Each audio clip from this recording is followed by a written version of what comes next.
Well, hello everyone. Welcome to Love and Life Elevated. I am Deborah Rouse. And I am James, her husband. Welcome to December.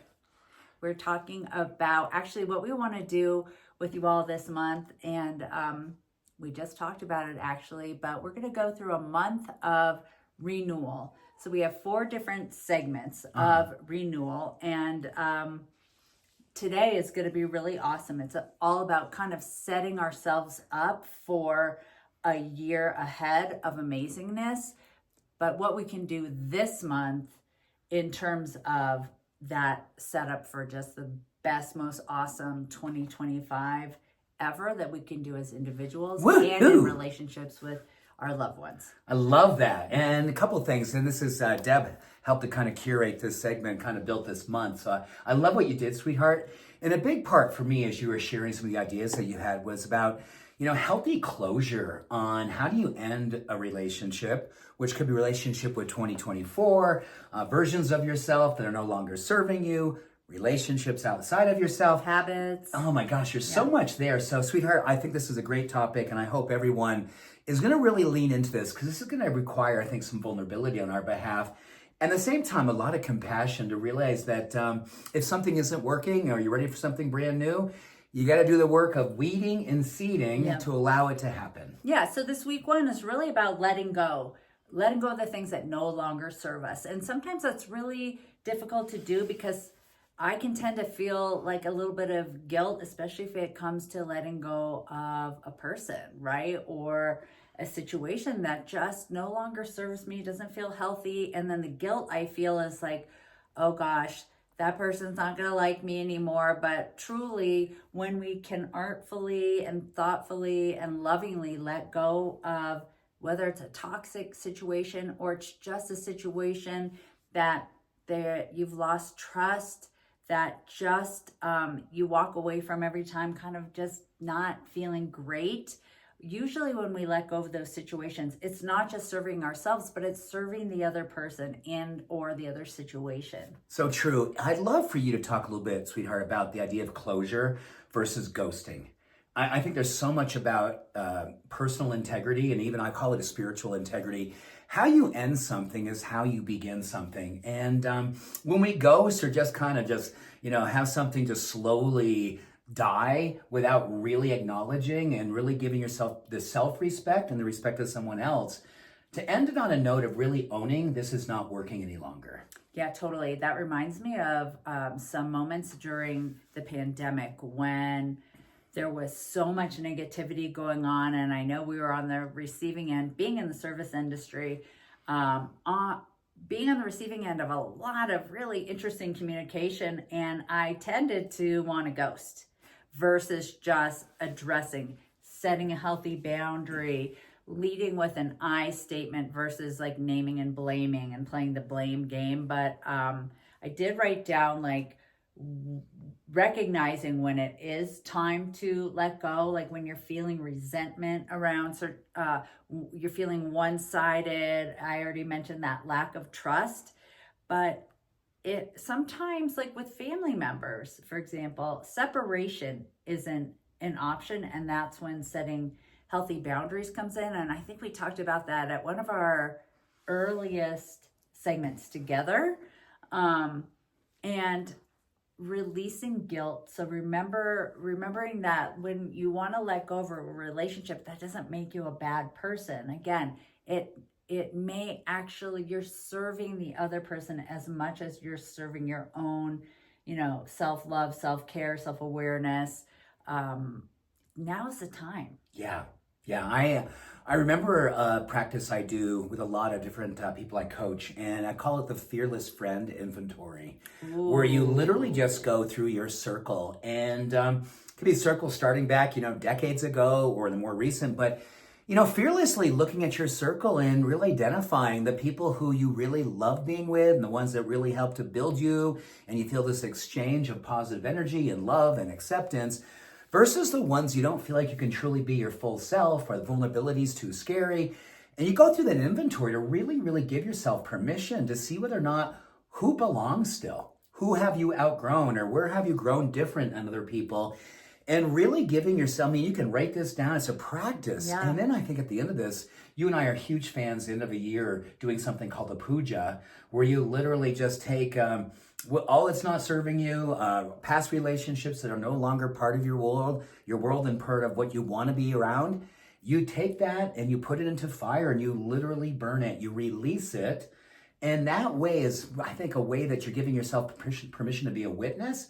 And at the same time, when you're in that place where you're letting someone go, there's beautiful ways to end relationships. Really owning where you are in your truth, I think it really bona fides how it is that you move forward in your life versus leaving with guilt or leaving with smallness or leaving with diminishment, because that's how we tend to build the next relationships when we do that. Yeah, totally. I want to go back a little bit to this idea that you just introduced, which is one that we've used as a family, as individuals for years, and that's the idea of puja. So the way I like to do that is don't just like write everything down on one piece of paper that you want to kind of let go of. It's writing each thing on an individual piece of paper, right? So whether it's you're releasing like a person or situation, you write that down. Whether it's a habit you want to let go of, write that all down, rip off the pieces of paper, and then you want to find a fire-safe receptacle. And if you can do it outside, that's what we always recommend. If you can bury it in sand, that's awesome too. And then you just like say a prayer, you light the things that you want, the pieces of paper on fire, and then you're just blessing those intentions and releasing that as it goes up in flame. And it's so amazing, so powerful. Yeah, so I love that idea. And that can also be equated to what we talked a moment ago, this idea of weeding and seeding, because that's a way of weeding. Yeah. Like you're really taking something that is no longer working, you're burning it, you're releasing it, you're letting it go. And I think there's a beautiful susceptibility or maybe even vulnerability where once you've let go of something that is no longer working, you immediately seed, you plant something that you would love to see working. And I think, I often think about this in my own life where versions of myself or past versions of myself that, certain habits, certain limiting beliefs, certain things that I've done for years and years, heroically and yet with a level of compassion, you go, okay, this version of myself is not working any longer. This is a person that I don't even recognize anymore, does not belong in my daily activity.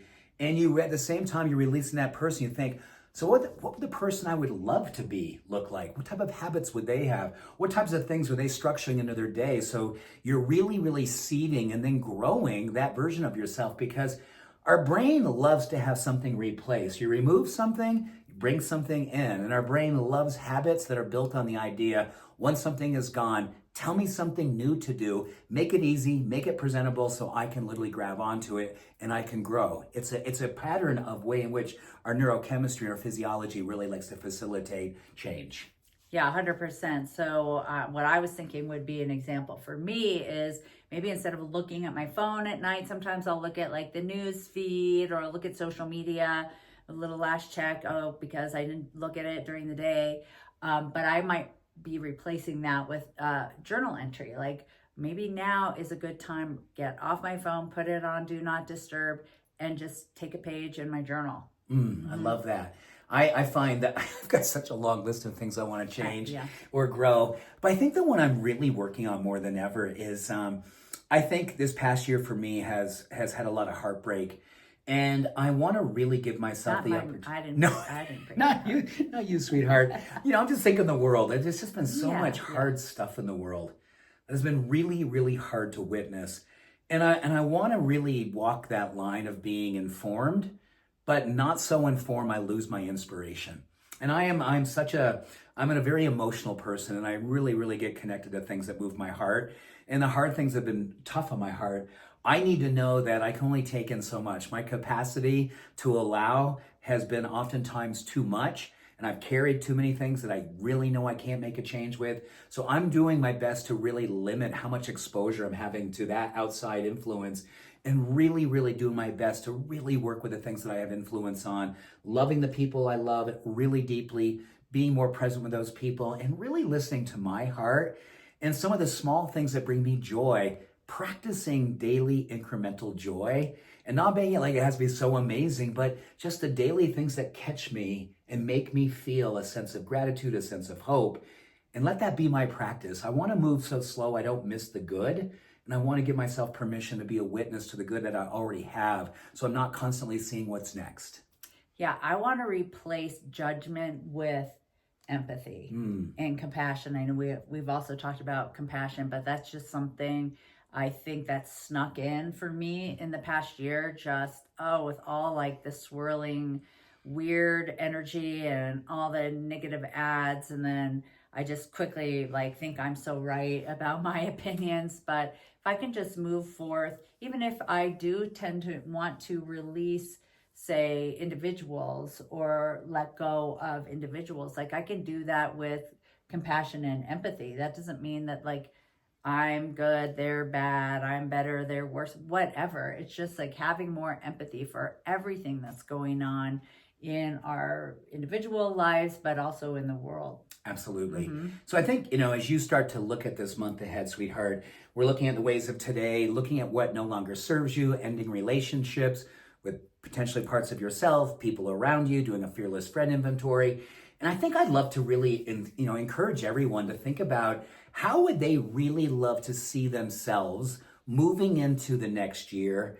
What are the things that matter most? And I want to share one last piece with you before I pass it over to your sweetheart. And that is the whole idea of how when you identify the things that make you come alive, we call them virtues, we call them practices, really, really discipline. Give yourself permission to be a student of the things that bring you to life, the things that bring you joy, the things that make you feel most possible and hopeful, and discipline your day so you absolutely create the space for those things to happen.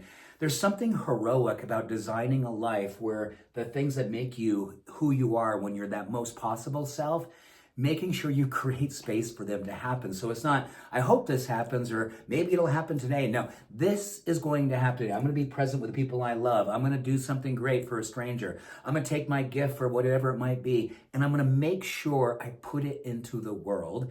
And then you're so present at while it's happening. This is the stuff that I see more and more from science, and I think just more of a practicality of a life well lived. These are the things that actually help you to build a life that really makes you feel like, oh my goodness, this is me at my best. This is me having predictable peace and purpose in my life.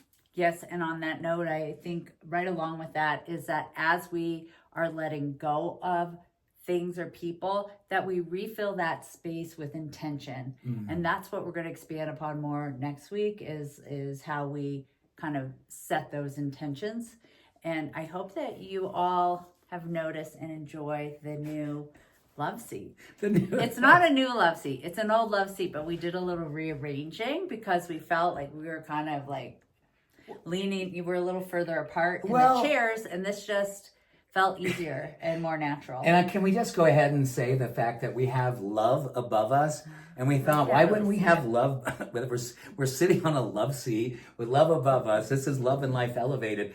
And Deb, you were so amazing. You kind of said, hey, honey, I think we can design this a little bit differently. We're really just kind of curating this experience. Well, we had the couch was just over against the other wall, so it just kind of made sense. So we hope you like it. This is a learning process for us. We're just really trying to figure out what. And I love being closer to you. Are you kidding? This is so much better. And we appreciate you guys for joining us. We're so looking forward to this December.